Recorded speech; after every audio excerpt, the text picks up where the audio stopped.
Hello friends, good morning. നമ്മുടെ Kerala T V സീരിയലിലേക്ക് എല്ലാവർക്കും സ്വാഗതം. അങ്ങനെ നമ്മുടെ നയന ഗർഭിണിയായി എന്നുള്ള വിവരം നയനയോട് പറഞ്ഞിട്ട് ദേവയാനി ഓടുവാണ് ആദർശിൻ്റെ അടുത്തേക്ക്. ആദർശ് അവിടെ ഇങ്ങനെ എന്തൊക്കെയോ നോക്കിക്കൊണ്ടിരിക്കുമ്പോഴാണ്, നീ ഇങ്ങനെ 24 മണിക്കൂറും ഇതിൽ തന്നെ നോക്കിക്കൊണ്ടിരുന്നോ, ഇവിടെ നടക്കുന്നതൊന്നും നിനക്ക് അറിയണ്ടല്ലോ എന്ന് പറഞ്ഞ ദേവയാനി വരുന്നത്. അപ്പം എന്ത് പറ്റിയമ്മയെന്ന് ചോദിക്കുമ്പം എന്ത് പറ്റിയെന്നോ, എടാ മോനെ നീ ഒരു അച്ഛനാകാൻ പോവുകയാണെന്നും പറഞ്ഞ് ആദർശിനോട് പറയുമ്പോഴേക്കും ആദർശ് സന്തോഷം കൊണ്ട് തുള്ളിച്ചാടുന്നു. നീ ഒരു അച്ഛനാകാൻ പോവുകയാണെന്ന്. അപ്പോൾ അവൾക്ക് തലചുറ്റലും മനംപുരട്ടലും ഒക്കെ തുടങ്ങിയടാ. എത്രയും പെട്ടെന്ന് മോളെയും കൊണ്ട് ഡോക്ടറുടെ അടുത്തേക്ക് പോകണമെന്നൊക്കെ പറഞ്ഞ് ദേവയാനി ഇങ്ങനെ പറയുന്നു കേട്ടോ. റിസൾട്ട് എന്തായാലും മാറാനൊന്നും പോകുന്നില്ല, ഞാനൊരു മുത്തശ്ശിയാകാൻ പോവുകയാണെന്ന് പറഞ്ഞ് നമ്മുടെ ദേവയാനി തുള്ളിച്ചാടി അവിടെ നിന്ന് അങ്ങ് പോകുന്നു. അങ്ങനെ ദേവയാനി തുള്ളിച്ചാടി പോകുമ്പോൾ ആദർശ് ഇതൊക്കെ കണ്ട് ഭയങ്കര ഹാപ്പി ആയിട്ട് ഇങ്ങനെ അവിടെ നിൽക്കുക കേട്ടോ. എന്തായാലും ആ ഒരു സിറ്റുവേഷൻ നമ്മുടെ ദേവയാനി ഇങ്ങനെ സ്വപ്നം കണ്ട് ഭയങ്കര സന്തോഷത്തോടെ അവിടെ ഇരിക്കുവാണ്. എന്നിട്ട് തന്നെ ഇരുന്ന് ചിരിച്ചുകൊണ്ടിരിക്കുവാണ്. ദേവയാനിക്കാണെങ്കിൽ ചിരി അടക്കാൻ പറ്റുന്നില്ല. തന്നെ ഇരുന്ന് ദേവയാനി ചിരിച്ചുകൊണ്ടിരിക്കുന്നത് കണ്ടുകൊണ്ടാണ് നമ്മുടെ ജയൻ അങ്ങോട്ടേക്ക് കയറി വരുന്നത്. ജയൻ നോക്കുമ്പോൾ ദേവയാനി തന്നെ ഇരുന്ന് ചിരിക്കുക. അപ്പോൾ ഇവൾക്ക് എന്താ ഇപ്പം ഇത്രയും സന്തോഷം എന്ന് ജയൻ എന്നിട്ട് അവിടെ നിന്ന് ഇങ്ങനെ ചിന്തിക്കുകയും ചെയ്തു. എന്നിട്ട് ജയൻ ഇങ്ങനെ പതുക്കെ നടന്ന് ദേവയാനിയുടെ അടുത്തേക്ക് വരുക. എന്താടോ എന്തു പറ്റിയെന്ന് ചോദിച്ചു. ഹലോ നീ ചോദിച്ചപ്പോഴത്തേക്കും ദേവയാനി അങ്ങോട്ട് വല്ലാത്തൊരിതാക്കി അങ്ങ് എഴുന്നേറ്റു. എൻ്റെ ഭാര്യയ്ക്ക് എന്തു പറ്റി, എന്താ ഇത്ര സന്തോഷം, എന്തിനാ ഇങ്ങനെ ചിരിക്കുന്നതെന്ന് ചോദിച്ചപ്പം ചിരിച്ചോ, ആര് ചിരിച്ചെന്ന്, എപ്പോൾ ചിരിച്ചെന്ന്, അത് കൊള്ളാലോ, ഞാനിങ്ങോട്ട് വന്നപ്പോൾ താനെന്തോ ആലോചിച്ച് ഭയങ്കര ചിരിയായിരുന്നല്ലോ എന്ന് ജയൻ ഇങ്ങനെ പറഞ്ഞു. ആദർശിനെ പറ്റിയാ ചിന്തിച്ചതെന്ന് പറയാൻ പറ്റത്തില്ലല്ലോ. അപ്പം അത്രയ്ക്ക് കോമഡിയാണ് താൻ ചിന്തിച്ചതെങ്കിൽ ഒന്ന് പറഞ്ഞ് ഞാനിവിടെ ഒന്ന് ചിരിക്കട്ടേടോ എന്ന് പറഞ്ഞു ജയൻ. സത്യം പറയാലോ, മനസ്സ് തുറന്ന് ചിരിച്ചിട്ടേ കുറേ നാളായെന്നൊക്കെ ജയൻ പറഞ്ഞപ്പം, ചിരിച്ചതും കരഞ്ഞതും ഒക്കെ ഓർത്ത് വെച്ചിരിക്കുകയാണോ എന്ന് ചോദിച്ചു ദേവയാനി. നിന്റെ മനസ്സിൽ ഇപ്പം എന്തോ കടന്നു കൂടിയിട്ടുണ്ടെന്നുള്ള കാര്യം ഉറപ്പാ. അത് നിനക്ക് എന്തായാലും സന്തോഷം ഉണ്ടാക്കുന്ന കാര്യം തന്നെയാണെന്ന് ഉറപ്പാണെന്ന് പറഞ്ഞപ്പം ഞാൻ ആലോചിച്ചതേ അന്ന് നമ്മൾ ടൂർ പോയതിനെ പറ്റിയാണെന്ന് പറയുമ്പോൾ എന്ന് പോയതാണെന്ന് ചോദിച്ചു ജയൻ.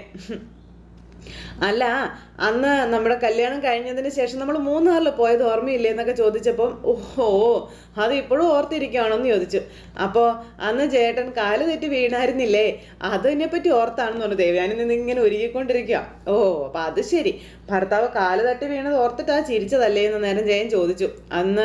അന്ന് പേടിച്ചെങ്കിലും പിന്നീട് നമ്മൾ കുറേ നാൾ അത് പറഞ്ഞ് ചിരിച്ചിട്ടില്ലേ, അതാ ഞാനിപ്പോൾ ആലോചിച്ചത്. തട്ടി വീണ ആൾ എഴുന്നേക്കും, വീണ്ടും വീഴും, വീണ്ടും എഴുന്നേക്കും, വീണ്ടും വീഴും, വീണ്ടും എഴുന്നേക്കും, വീണ്ടും വീഴും, അവസാനം പിടിച്ചെഴുന്നേൽപ്പിക്കാൻ വന്ന താനും എൻ്റെ ദേഹത്ത് വീണെന്നും പറഞ്ഞുകൊണ്ട് ജയൻ ചിരിച്ചു. അപ്പോഴേക്കും കണ്ടോ ഇപ്പം ചേട്ടൻ ചിരിക്കുന്നില്ലേ, കണ്ടോ അത് തന്നെയാണ് എന്നെയും ചിരിപ്പിച്ചത്, അത്രേ ഉള്ളൂ എന്ന് പറഞ്ഞു. പഴയതൊക്കെ ഓർത്തെടുക്കുകയാണല്ലേ എന്ന് ചോദിച്ചപ്പോൾ പിന്നീടേ അച്ഛൻ ബിസിനസ് തിരക്കിൽ നിന്നങ്ങ് മാറി നിന്ന് കഴിഞ്ഞപ്പോൾ ഞാൻ ജോലി തിരക്കിലായി. അജയൻ്റെ കാര്യവും അങ്ങനെയൊക്കെ തന്നെയായിരുന്നല്ലോ. എന്നാൽ ഇന്ന് നമ്മുടെ മക്കൾ ബിസിനസ് ഏറ്റെടുത്തത് കൊണ്ടേ ഇപ്പോൾ കുറച്ച് ഫ്രീ ആയെന്ന് ജയൻ ഇങ്ങനെ പറഞ്ഞു. ഇപ്പോൾ ദേവയാനിയൊക്കെ ആയിട്ട് ചിരിച്ചിരിക്കുക. നമുക്ക് ഒന്നുകൂടി അത്തരം യാത്രകളൊക്കെ സംഘടിപ്പിച്ചാലോ, തനിച്ച് പോകണ്ട, അജയനെയും ജാനകിയെയും വിളിക്കാമെന്ന് പറഞ്ഞപ്പോൾ പോകുമ്പോൾ എല്ലാവരും ഒരുമിച്ച് പോയാൽ മതി, ആദർശ് എന്തായാലും വേണമെന്ന് ദേവയാനി പറഞ്ഞു. അത് കേട്ടപ്പോൾ അങ്ങനെ എല്ലാവരും കൂടെ പോയാൽ കമ്പനിയിലെ കാര്യങ്ങളൊക്കെ ആര് നോക്കുമെന്ന് ജയൻ അന്നേരം ചോദിച്ചു. ഇപ്പം മൂർത്തീസ് ഗ്രൂപ്പിൻ്റെ നട്ടെല്ലെന്ന് പറയുന്നത് നമ്മുടെ മോനാണെന്നും അതുമാത്രമല്ല ആദർശ് വരുമ്പോൾ നാനി നമ്മളോടൊപ്പം വരത്തില്ലേന്ന് ചോദിച്ചു. നിന്റെ മരുമകൾ വരുന്നത് നിനക്ക് ഇഷ്ടമല്ലല്ലോ, അപ്പോൾ പിന്നെയൊന്ന് ചോദിച്ചപ്പോൾ ദേവയാനി ഇങ്ങനെ തല സൈഡിലേക്ക് ചരിച്ചിട്ടിരുന്ന് ചിരിക്കുക. ആദർശ് അവളില്ലാതെ വരത്തില്ല എന്നുള്ള കാര്യം ഉറപ്പല്ലേ എന്ന് ദേവയാനി. ഇപ്പം രണ്ടാളും ഒരുമിച്ചല്ലേ ടൂറ് പോയിരിക്കുന്നത്, അത് നീ പറഞ്ഞിട്ടല്ലേ പോയതെന്ന് ചോദിച്ചപ്പം അതെ അല്ല, എങ്കിലും നമ്മൾ പോകുമ്പോഴേ ആദർശിനെയും കൂട്ടുകയാണെങ്കിൽ അവൾ വരണമെന്നും പറഞ്ഞ് അവൻ വാശി പിടിക്കുമെന്നും പറഞ്ഞുകൊണ്ട് പറയാം. അപ്പോഴും തല തിരിച്ച് പിടിച്ച് ചിരിക്കുന്നുണ്ട് ദേവയാനി. എന്നിട്ട് തല തിരിച്ച് പിന്നെ അവളെ കൊണ്ടുപോകാതിരിക്കാൻ പറ്റുമെന്നും മുഖം ദേഷ്യപ്പെട്ട് ചോദിക്കും. അപ്പം നീ വരണ്ടാന്ന് പറഞ്ഞാൽ നേരെ മോള് വരില്ല, പക്ഷേ അത് ശരിയല്ലെന്നാട്ടോ ഞാൻ പറയത്തുള്ളൂ. അപ്പം അതുകൊണ്ടാണ് ഞാൻ പറഞ്ഞത് പോകുമ്പോൾ എല്ലാവരും കൂടെ ഒരുമിച്ച് പോകാമെന്ന്. അപ്പം പിന്നെ പരാതിയൊന്നും ഉണ്ടാവത്തില്ലല്ലോ എന്നും പറഞ്ഞു. എന്നിട്ട് വീണ്ടും തല തിരിച്ചിരുന്ന് ചിരിക്കുന്നു. ഇതൊന്നും ജയൻ കാണുന്നുമില്ല. പിന്നെ അവളെ എപ്പോഴും കണ്ടുകൊണ്ടിരിക്കാൻ എനിക്ക് വലിയ പ്രയാസമാണ്, അതുകൊണ്ടാണ് ഇപ്പം ആദർശിനോട് ടൂറ് പോകാൻ ഞാൻ പറഞ്ഞതെന്നൊക്കെ ദേവയാനി പറയുമ്പോൾ ജയൻ്റെ മുഖം അങ്ങ് വല്ലാതെ ആയിട്ടിരിക്കുന്നു. അങ്ങനെ അവളുമായിട്ട് അവൻ പോയി കഴിഞ്ഞാൽ അത്രയും ദിവസം അവളെ കാണാതിരിക്കാമല്ലോ, അതാണ് ഞാൻ ഉദ്ദേശിച്ചതെന്നൊക്കെ ദേവയാനി പറയുകയും ചെയ്തു കേട്ടോ. ഇത്തരം വെറുപ്പുണ്ടായിരുന്നെങ്കിൽ പിന്നെന്തിനാ നീ നയനമോളെ വിളിച്ചുകൊണ്ട് വന്നതെന്ന് ജയൻ അന്നേരം ചോദിച്ചു. അത് കേട്ടപ്പോൾ അതിൻ്റെ കാരണം അത് ഞാൻ ഒരുപാട് തവണ നിങ്ങളോടൊക്കെ പറഞ്ഞതല്ലേ, എൻ്റെ മുന്നിൽ ഇപ്പോൾ ഉള്ളത് മരുമകളല്ല, മകൻ മാത്രം. അവൻ്റെ സുഖവും സന്തോഷവുമാണ് എനിക്ക് ഏറ്റവും വലുത്. അതിന് വേണ്ടുന്നതൊക്കെ ഞാൻ ചെയ്യുകയും ചെയ്യും. അതിനുവേണ്ടി മാത്രമാണ് ഞാൻ അവളെ ഇപ്പം ഇങ്ങോട്ടേക്ക് കൂട്ടിക്കൊണ്ട് വരാൻ തന്നെ തയ്യാറായത്. അല്ലാതെ അതിൻ്റെ പിന്നിലെ മറ്റൊരു ഉദ്ദേശം ഉണ്ടെന്ന് നിങ്ങളാരും കരുതണ്ടെന്നും പറഞ്ഞു. അങ്ങനെ ഒരു ഉദ്ദേശവും ഇല്ലാന്ന്. എന്നിട്ടും തല തിരിച്ചിരുന്ന് ചിരിയാട്ടോ. ഈ സമയത്ത് ആദർശ് നമ്മുടെ മകൻ്റെ സന്തോഷം അവൻ്റെ ഭാര്യയാണെന്നുണ്ടെങ്കിൽ അവളെ നമുക്കും സ്നേഹിച്ചുകൂടെയെന്ന് ജയൻ ഇങ്ങനെ ദേവയാനിയോട് ചോദിക്കുക കേട്ടോ. അപ്പോൾ ദേവയാനി ഒന്നും മിണ്ടുന്നില്ലേ. അവൾ അകന്ന് നിൽക്കുന്നത് നമ്മുടെ മോന് താങ്ങാൻ നിൽക്കുന്നില്ല എന്ന് തനിക്ക് ഉറപ്പുണ്ടെങ്കിൽ അങ്ങനെയുള്ള മരുമകളെ നമ്മൾ ചേർത്ത് പിടിക്കല്ലേ വേണ്ടതെന്ന് ചോദിച്ചു ജയൻ. അപ്പോൾ ചേട്ടൻ ചേർത്ത് പിടിച്ചോ, എന്നെ അതിനൊന്നും കിട്ടത്തില്ലെന്നും പറഞ്ഞുകൊണ്ട് ദേവയാനി പതുക്കെ എഴുന്നേറ്റിട്ട് അവിടെ നിന്ന് പോകാൻ നോക്കാം. എന്നിട്ട് ഇങ്ങോട്ട് തിരിഞ്ഞിട്ട് വീണ്ടും എന്നും പറഞ്ഞ് ചിരിക്കുക കേട്ടോ. അപ്പോൾ ജയൻ ഇങ്ങനെ നോക്കുവാണ്, ഇവളെന്തിനാ ഇങ്ങനെ ചിരിക്കുന്നതെന്ന് ആലോചിച്ച് എഴുന്നേറ്റ് വന്നിട്ട് ദേവയാനി ഇങ്ങനെ നോക്കി. അപ്പോൾ ഇവയ്ക്ക് എന്താ പറ്റിയെന്ന് ജയൻ ഇങ്ങനെ നിന്ന് ആലോചിക്കാം. ദേവയാനിയാണെങ്കിൽ ചിരിച്ചിട്ട് ഇങ്ങനെ നിൽക്കുന്നു, ദേഷ്യം കാണിക്കുന്നു, ചിരിക്കുന്നു, അങ്ങനെയൊക്കെ ഓരോന്നൊക്കെ കാണിക്കുക. ജയൻ ഇതൊന്നും മനസ്സിലാകുന്നില്ല. ജയൻ മൊത്തത്തിൽ ഇങ്ങനെ തലയ്ക്ക് വെളിവില്ലാത്ത രീതിയിൽ എന്നുള്ള രീതിയിൽ നിൽക്കുകയാണ്. ഇത് കഴിഞ്ഞതിന് ശേഷം പിന്നെ കാണിക്കുന്നത് നയനയെയും ആദർശിനെയുമാണ്. നയന ഇങ്ങനെ സാരിയൊക്കെ മാറ്റിക്കൊണ്ടിരിക്കുന്ന ഈ സമയത്ത് അങ്ങോട്ടേക്ക് ആദർശ് വന്നു നയനെ ഇങ്ങനെ ചേർത്ത് പിടിക്കുക. അപ്പോൾ നയന ഇങ്ങനെ നോക്കുക കേട്ടോ. എന്താ പറ്റി ആദർശേട്ടാ എന്ന് ചോദിച്ചേ. അപ്പോൾ എന്താ ആദർശേട്ടൻ ഈ കാണിക്കുന്നത്, വിടാൻ പറഞ്ഞു. അപ്പോൾ ഞാനേ എൻ്റെ ഭാര്യയെ നന്നായിട്ട് സ്നേഹിക്കാനാ ഇങ്ങോട്ടേക്ക് കൂട്ടിക്കൊണ്ട് വന്നതെന്ന് പറയാം എന്ന് പറഞ്ഞ് രാപ്പകലില്ലാതെയൊക്കെ സ്നേഹിക്കണമെന്ന് ചോദിച്ചു നയന് ആദർശിനോട്. അപ്പോൾ ആദർശ് നമ്മളെ ഉടനെ തന്നെ മടങ്ങി പോകുമെന്നും അതുവരെ നമ്മുടെ മുന്നിൽ രാവുമില്ല പകലുമില്ല എന്ന് ആദർശ് പറഞ്ഞു. ഏത് സമയവും നമുക്ക് ഒരുപോലെയാണെന്നും ആദർശ് നയനയോട് പറയാം. അങ്ങനെ അതൊക്കെ കേട്ടപ്പോൾ ഇന്നലെ രാത്രി ഒട്ടും ഉറങ്ങിയിട്ടില്ല എന്ന് ഓർമ്മ വേണമെന്ന് പറഞ്ഞു നയന. ഉറങ്ങിയില്ലെങ്കിൽ എനിക്ക് കുഴപ്പമൊന്നുമില്ല, അസുഖക്കാരനെ ആദർശേട്ടനാണെന്ന് പറഞ്ഞു. ആര് പറഞ്ഞു ഞാൻ മാത്രമാണ് അസുഖക്കാരനെന്ന്? നീയേ എൻ്റെ അമ്മയ്ക്ക് കരൾ പകുത്തു കൊടുത്തിട്ട് നിൽക്കുക. അപ്പോൾ എന്നെക്കാളും കൂടുതൽ നിന്റെ ആരോഗ്യത്തെ പറ്റിയല്ലേ നീ ചിന്തിക്കേണ്ടതെന്ന് ചോദിച്ചു. അപ്പം എനിക്കൊരു കുഴപ്പമില്ല ആദർശേട്ടാ, ഞാൻ പഴയതിനേക്കാളും ആരോഗ്യവതിയാണെന്ന് നയന പറയുമ്പം എന്ന് നീ പറയുന്നതല്ലേ, അത് ഞാൻ എന്താ സമ്മതിച്ചു തരണമെന്ന് ചോദിച്ചു ആദർശ. അപ്പം അമ്മ പ്രത്യേകം പറഞ്ഞിരിക്കാം മകനെ നന്നായിട്ട് നോക്കണം എന്ന്.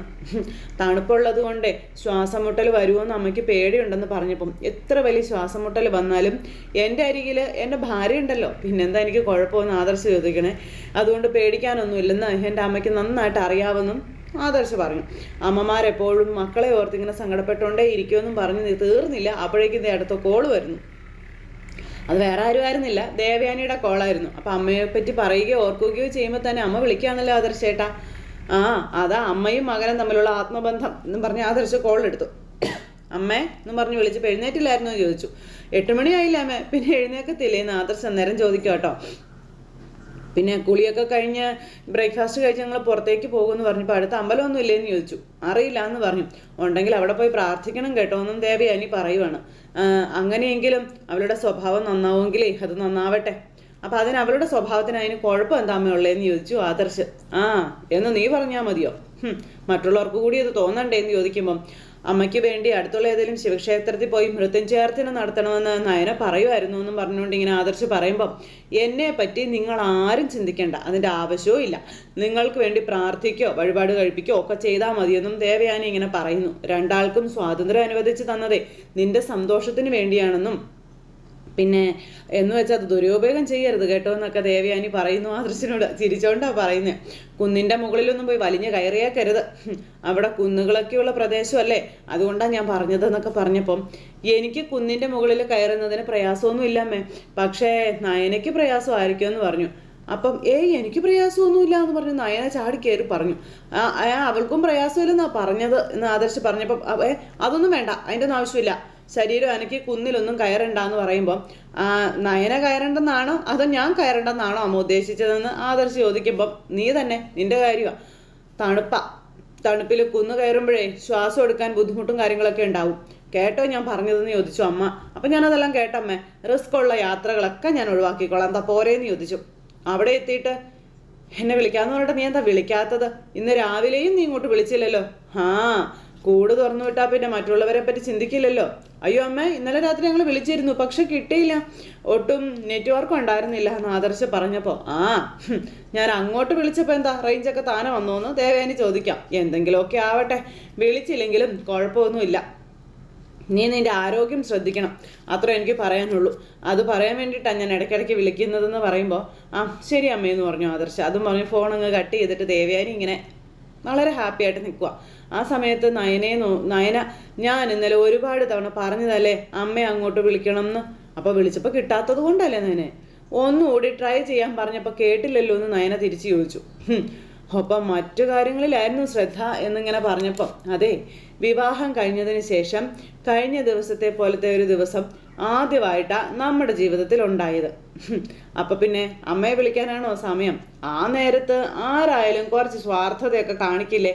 അത്രേ എൻ്റെ ഭാഗത്തു നിന്നും ഉണ്ടായുള്ളൂ എന്ന് പറയുമ്പം അതെ, എനിക്കൊപ്പം വരുമ്പോൾ ഇടയ്ക്കിടയ്ക്ക് അമ്മയെ വിളിച്ചുകൊണ്ടിരിക്കണം ആദർശേട്ടാ, അല്ലെങ്കിൽ ഞാൻ ആദർശേട്ടനെ ബ്രെയിൻ വാഷ് ചെയ്ത് മാറ്റിയെന്ന് അമ്മ പറയുമെന്ന് നയന ഇങ്ങനെ പറയുകയും ചെയ്തു. അങ്ങനെ ഒരു തോന്നലുണ്ടായ പിന്നെ ഇതുപോലുള്ള യാത്രയ്ക്കൊന്നും അമ്മ സമ്മതിക്കില്ല എന്ന് പറഞ്ഞപ്പം അതൊക്കെ എനിക്കറിയാം. അതുകൊണ്ട് ഞാൻ ഇനി വളരെ ശ്രദ്ധിച്ചോളാം. എന്താ പോരേന്ന് ചോദിച്ചു ആദർശം. എവിടെ ശ്രദ്ധിക്കാനാ? ദേ ഇപ്പോഴും കണ്ടില്ലേ ഒരു നിയന്ത്രണവും ഇല്ലാതെയല്ലേ നിൽക്കുന്നതെന്ന് നയന ചോദിച്ചപ്പം എന്തായാലും അമ്മ വിളിച്ചു കഴിഞ്ഞു, ഇനി നിയന്ത്രിക്കാൻ ഞാൻ ഉദ്ദേശിക്കുന്നില്ല എന്നും പറഞ്ഞ് ആദർശ് ഇങ്ങനെ നയനെ ചേർത്ത് പിടിക്കുമ്പം അതെ, അടുത്ത അമ്പലം ഉണ്ടെങ്കിൽ നമുക്ക് അവിടെ പോയിട്ട് വന്നിട്ട് ബ്രേക്ക്ഫാസ്റ്റ് കഴിക്കാമെന്ന് പറഞ്ഞു. അടുത്ത അമ്പലം ഉണ്ടോ എന്ന് ചോദിക്കുക. അങ്ങനെയല്ലേ അമ്മ പറഞ്ഞത് എന്ന് ചോദിക്കുമ്പോൾ അമ്മ പറയുന്നതൊക്കെ നിനക്ക് ഊഹിക്കാമല്ലേ എന്ന് ചോദിച്ചു. ഇവിടുന്ന് അങ്ങോട്ട് കൊടുക്കുന്ന മറുപടി കേൾക്കുമ്പോൾ അറിയാമല്ലോ അവിടുന്ന് ഇങ്ങോട്ടുള്ള ചോദ്യം എന്താണെന്ന്. ഓ ശരി ശരി ആയിക്കോട്ടെ, എന്നാൽ പിന്നെ റിസപ്ഷനിൽ വിളിച്ചിട്ട് അടുത്ത അമ്പലം വല്ലതും ഉണ്ടെന്ന് ചോദിക്കാം. പെട്ടെന്ന് പോയിട്ട് തൊഴുതിട്ട് വന്നിട്ടേ എനിക്ക് ബ്രേക്ക്ഫാസ്റ്റ് കഴിക്കണം, നല്ല വിശപ്പുണ്ടെന്നും പറഞ്ഞുകൊണ്ട് ആദർശ് ഇങ്ങനെ നയനയോട് പറഞ്ഞു. എന്നിട്ട് ആദർശ് അങ്ങ് പോയി. നയന ഇങ്ങനെ ഹാപ്പി ആയിട്ട് ഇങ്ങനെ അവിടെ നിൽക്കുവാണ്, ഭയങ്കര സന്തോഷത്തോടെ. താൻ ആഗ്രഹിച്ച ഒരു ജീവിതം തനിക്ക് കിട്ടിയല്ലോ എന്നുള്ള ആ ഇതിൽ. അത് കഴിഞ്ഞതിന് ശേഷം റൂമിലിരുന്ന് എന്തൊക്കെയോ ഫയലുകളും കാര്യങ്ങളും നോക്കുന്ന അനിയുടെ അടുത്തേക്ക് രക്തരക്ഷസായിട്ടുള്ള നമ്മുടെ അനാമിക വരുക. നീ എങ്ങോട്ട് പോകുക എന്നും ചോദിച്ച. അപ്പോൾ ഏട്ടനില്ലാത്തത് കൊണ്ട് കമ്പനിക്കാര്യങ്ങൾ നോക്കണം എന്ന് പറഞ്ഞു. ഉത്തരവാദിത്വമുള്ള ജോലിയാണ് എന്നെ ഏൽപ്പിച്ചിരിക്കുന്നതെന്ന് പറയുന്നത് കേട്ടപ്പം ഉത്തരവാദിത്വം നീ കാണിക്കുന്നുണ്ടോ? ശരിക്കും നീ കമ്പനിയിലേക്ക് തന്നെയാണോ പോകുന്നേ എന്ന് അനാമിക ചോദിച്ചപ്പോൾ നീ വലിയ അന്വേഷണത്തിലല്ലേ, നീ പോരെ, എൻ്റെ പിന്നാലെ പോരെ എന്ന് പറഞ്ഞു. എന്നിട്ട് ഞാൻ എവിടെ പോകുന്നു, ആരെയൊക്കെ കാണുന്നു എന്ന് മനസ്സിലാക്കിയിട്ട് വീട്ടിൽ വന്നത് വിളമ്പ്, എന്നിട്ട് നീ വഴക്കുണ്ടാക്കാൻ പറഞ്ഞു. അനി ഏട്ടത്തെയും കൊണ്ട് ഏട്ടൻ ടൂറ് പോയിരിക്കാം, നമ്മൾ പുതുമോടിയാ, നമ്മൾ ഇതുവരെ പുറത്തേക്കൊന്നും പോയിട്ടില്ല എന്ന് അനാമിക പറഞ്ഞപ്പം എന്തിനാ വെറുതെ പുറത്ത് പോകുന്നത്, ഇവിടെ ഇരുന്ന് വഴക്കിട്ടാൽ പോരെ, ഇനി പുറത്ത് പോയി റൂം എടുത്ത് അവിടെ കിടന്ന് വഴക്കുണ്ടാക്കണമെന്ന് ചോദിച്ചു. ഒരു കല്യാണം കഴിഞ്ഞതോടെ എൻ്റെ ജീവിതം തീർന്നു എന്ന് അനാമിക പറഞ്ഞപ്പം ആര് പറഞ്ഞു തീർന്നു എന്ന്? ഇന്നത്തെ പെൺകുട്ടികളെ പഴയതുപോലെയൊന്നുമല്ല. വിവാഹം കഴിഞ്ഞ് അവരൊരു വീടിനകത്ത് വന്നാൽ ശ്വാസം മുട്ടി ജീവിക്കുന്നവരൊന്നുമല്ല. പൊരുത്തക്കേട് വന്നാൽ കൈ കൊടുത്ത് അവർ പിരിയും, അതാണ് ഇപ്പോഴത്തെ നയമെന്ന് പറഞ്ഞപ്പം അങ്ങനെ കൈ കൊടുത്തൊന്നും ആരും പിരിയാറില്ല എന്ന് അനാമിക പറഞ്ഞപ്പം അല്ലെങ്കിൽ നഷ്ടപരിഹാരം ചോദിക്കും, അത് വാങ്ങിച്ചുകൊണ്ട് പോകും. ഇതൊക്കെയാണ് സംഭവിക്കുന്നത്. എന്നാലും ഭർത്താവിൻ്റെ വീട്ടിൽ എല്ലാം കടിച്ചമർത്തിയൊന്നും ആരും ജീവിക്കില്ല എന്ന് പറഞ്ഞപ്പം ഞാൻ പോകണമെന്നാണ് നിൻ്റെ ആഗ്രഹം, അതിനു വേണ്ടിയല്ല നീ ഇപ്പം ഇങ്ങനെയൊക്കെ പറയുന്നതെന്ന് ചോദിച്ചു. വീടിനകത്ത് വഴക്കുണ്ടാകരുത്, എനിക്ക് അത്രേ ഉള്ളൂ എന്ന് അനിയൻ നേരം പറഞ്ഞു. വഴക്കുണ്ടായ വീട്ടിലെല്ലാവരും അറിയാമല്ലോ അല്ലേ, അസുഖക്കാരനായ നിന്റെ മുത്തശ്ശനൊക്കെ വേദനിക്കുമല്ലോ അല്ലേ, മറ്റുള്ളവരെ തൃപ്തിപ്പെടുത്താൻ വേണ്ടി ജീവിക്കല്ലടാ നീ എന്ന് ചോദിച്ചപ്പം ഓഹോഹോ, ചില നേരത്തെ അതൊക്കെ വേണ്ടി വരും, സ്നേഹിക്കുന്നവരെ വേദനിപ്പിക്കാതിരിക്കാൻ പല അഡ്ജസ്റ്റ്മെൻറ്റുകളും വേണ്ടി വരുമെന്നും അനി ഇങ്ങനെ പറയാം. എന്നാൽ എന്നെ അതിന് കിട്ടത്തില്ല, എനിക്ക് എൻ്റേതായ കാഴ്ചപ്പാടുകളുണ്ട്, സ്വപ്നമുണ്ടെന്ന് പറഞ്ഞപ്പോൾ ആ സ്വപ്നത്തിൽ എന്നെ കൂട്ടാൻ പറ്റുന്നില്ലെങ്കിൽ നീ പൊയ്ക്കോളാനല്ലേ ഞാൻ പറഞ്ഞതെന്ന് ചോദിച്ചു. അങ്ങനെ അനാമികയോട് ജീവിതത്തിൽ നിന്ന് ഒഴിഞ്ഞു പോകാൻ അനി പറഞ്ഞു കഴിഞ്ഞു. നിന്റെ വാശി നടക്കാൻ വേണ്ടി വീടിനകത്ത് ഒരാളെ കൊല്ലാൻ പോലും നിനക്ക് മടിയില്ലെന്ന് എനിക്ക് മനസ്സിലായി എന്ന് അനി പറയുന്നു. അപ്പോൾ ഞെട്ടിപ്പോയി ഇവള്. അപ്പോൾ അങ്ങനെ ഒരുത്തി ഉൾക്കൊള്ളാൻ എനിക്ക് കുറച്ച് ബുദ്ധിമുട്ടുണ്ടെന്നും പറഞ്ഞു.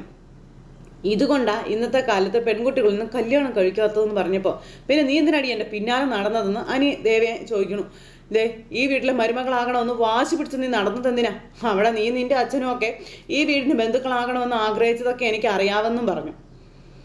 അനന്തപുരി തറവാട്ടിലെ മരുമകളാണ് നീയെന്ന് പറഞ്ഞു നടക്കാൻ വേണ്ടി മാത്രമാണ് നീ നിൻ്റെ അച്ഛനും ഒക്കെ ഈ ബന്ധത്തെ പ്രോത്സാഹിപ്പിച്ചതെന്നും പറഞ്ഞു. അപ്പം ശരിക്കും ഒരു കൊലയാളിയായി മാറാൻ ഇവൾക്ക് തൻ്റെ ഇടം ഉണ്ടെന്നുള്ള കാര്യം ഈ പറയണ അനി പച്ചയ്ക്ക് മുഖത്ത് നോക്കി വിളിച്ചു പറയണേ, ഇറങ്ങിക്കോളാൻ പറഞ്ഞു ജീവിതത്തിൽ നിന്ന്. ദേ എന്നാൽ നമ്മുടെ കല്യാണത്തിന് മുന്നേ എനിക്കൊരു കണക്കുകൂട്ടലും കാര്യങ്ങളൊക്കെ ഉണ്ടായിരുന്നു, നീയുമായി ഒത്തുപോകാൻ ബുദ്ധിമുട്ടാണെന്ന്, അത് തന്നെ ഇപ്പം സത്യത്തിൽ സംഭവിക്കുന്നതെന്ന് പറഞ്ഞപ്പോൾ എന്നെ കല്യാണം കഴിച്ചിട്ട് വേറെ ഒരുത്തിയെ മനസ്സിലിട്ടുകൊണ്ട് നടക്കുന്ന ഒരുത്തനെ സ്നേഹിക്കാൻ എന്നെ കിട്ടത്തില്ലെന്ന് അനാമിക പറഞ്ഞപ്പോൾ നീ എന്നെ സ്നേഹിക്കേണ്ട, ഇനിയിപ്പോൾ നിന്റെ സ്നേഹം കിട്ടാൻ വേണ്ടിയിട്ട് എന്നെ സ്നേഹിക്കുന്നവരെ മനസ്സിൽ നിന്ന് എടുത്തു കളയാൻ എന്നെ ഇട്ട് കിട്ടത്തുമില്ല എന്ന് പറഞ്ഞു അനി. അതും പറഞ്ഞ് അനി അവിടെ നിന്ന് അങ്ങ് പോയി. അതും പറഞ്ഞ് അനി അങ്ങ് പോയി കഴിഞ്ഞപ്പോൾ ഉണ്ടല്ലോ ദേ ഇവളിങ്ങനെ നോക്കിക്കൊണ്ട് ഇങ്ങനെ നിൽക്കുക, അവക്കടെ കയ്യിൽ നിന്ന് പോയി മൊത്തത്തിൽ. ഇനി അനന്തപുരി തറവാട്ടിൽ ഇവക്ക് ഇനി പിടിച്ചു നിൽപ്പില്ല എന്നുള്ളത് ഇവക്ക് മനസ്സിലായി. അങ്ങനെ എന്ത് ചെയ്യുമെന്ന് ആലോചിച്ച് ഇങ്ങനെ അവിടെ നിൽക്കുക കേട്ടോ ആശാത്തി.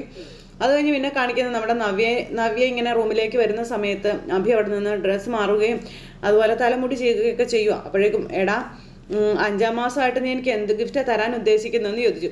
അപ്പം നിനക്ക് ഞാനൊരു വാഴപ്പിണ്ടി തരാവടി എന്ന് മനസ്സിൽ അഭി പറഞ്ഞു. അത് കേട്ട് ഇവനെന്തോ അത് കണ്ടപ്പോൾ എന്തോ ഇവൻ പറഞ്ഞെന്നുള്ള കാര്യം നമ്മുടെ നവ്യയ്ക്ക് മനസ്സിലായി. എന്താണ് നീ മനസ്സിൽ പറഞ്ഞതെന്ന് ചോദിച്ചു. ഓലക്കയുടെ മൂട് തരാമെന്നായിരിക്കും. ഇപ്പോൾ ഓലക്ക ഒരു വീട്ടിലതിന് ഉപയോഗിക്കുന്നില്ലല്ലോ, അതുകൊണ്ട് അതിൻ്റെ മൂട് തരാൻ പറ്റത്തില്ലെന്ന് നവ്യയോട്. ഓരോരോ ഫംഗ്ഷൻ നടക്കുമ്പോൾ നീ എനിക്ക് എന്ത് തരുമെന്ന് ചോദിക്കേണ്ട ഒരു ഗതികേടിലാണ് ഞാനിപ്പോൾ. ഞാൻ അറിഞ്ഞൊന്നും നീ തരാറില്ലല്ലോ എന്ന് പറയുമ്പോൾ അങ്ങനെ തരാനും മാത്രമുള്ള ഗുണങ്ങളൊന്നും നിനക്കില്ല എന്ന് പറഞ്ഞു. അപ്പോൾ ആദ്യം കുറച്ച് പരുങ്ങലിലായിരുന്നു നയനയുടെ ജീവിതമൊക്കെ, പക്ഷെ ഇപ്പോൾ അങ്ങനെയല്ല, അവർ അടിച്ചു പൊളിച്ചാണ് ജീവിക്കുന്നതെന്നൊക്കെ നവ്യ പറയുമ്പോൾ അവൾക്ക് അടിച്ചു പൊടിച്ച് നടക്കാമല്ലോ. ആദർശേട്ടൻ കമ്പനിയുടെ MD യാണ്, ഞാൻ വെറും ഒരു കൂലിക്കാരൻ, എനിക്ക് അടിച്ചു പൊളിക്കാനുള്ള ശമ്പളം ഒന്നും കിട്ടുന്നില്ല. എങ്കിലും 10-50,000 രൂപ ശമ്പളം കിട്ടുന്നുണ്ടല്ലോ, അതൊക്കെ നീ എവിടെ കൊണ്ടേ കളയുവാണെന്ന് ചോദിച്ചു. ഏത് പെൺകുട്ടിക്കാണ് കൊടുക്കുന്നതെന്ന് ചോദിച്ചു. എനിക്കെന്താടി ഒരു ചിലവുമില്ലേ? എന്തോന്ന് ചിലവ്? നിനക്ക് എന്ത് ചിലവാ? ഭക്ഷണം ഉൾപ്പെടെ എല്ലാം ഇവിടുന്നല്ലേ. അതിനാർക്കും നിനക്ക് പൈസ ഒന്നും കൊടുക്കേണ്ട കാര്യമില്ലല്ലോ. പിന്നെ ഈ കിട്ടുന്ന പൈസയൊക്കെ നീ എന്താ ചെയ്യുന്നേ? ഞാൻ കത്തിച്ച് കളഞ്ഞു. എന്താടി? അതെനിക്ക് മനസ്സിലായി, അതുകൊണ്ടാണ് ഞാൻ ചോദിച്ചത് ഏത് പെണ്ണുങ്ങൾക്കാ കൊണ്ടുപോയി കൊടുക്കുന്നതെന്ന്.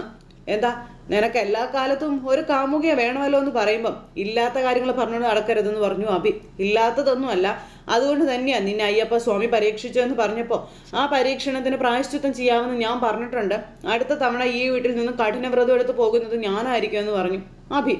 നിന്നെ കൊണ്ടേ അതിനൊന്നും കഴിയത്തില്ലടാ, വാക്കൊന്ന് പ്രവൃത്തി മറ്റൊന്ന്, ആ രീതിയിലാണ് നിന്റെ പോക്കെന്ന് പറഞ്ഞപ്പോൾ അത് നിന്നെ കല്യാണം കഴിച്ചതിന് ശേഷമാണെന്ന് പറഞ്ഞു. അതിനു മുമ്പ് നിന്റെ സ്വഭാവം നല്ലതായിരുന്നുടാ.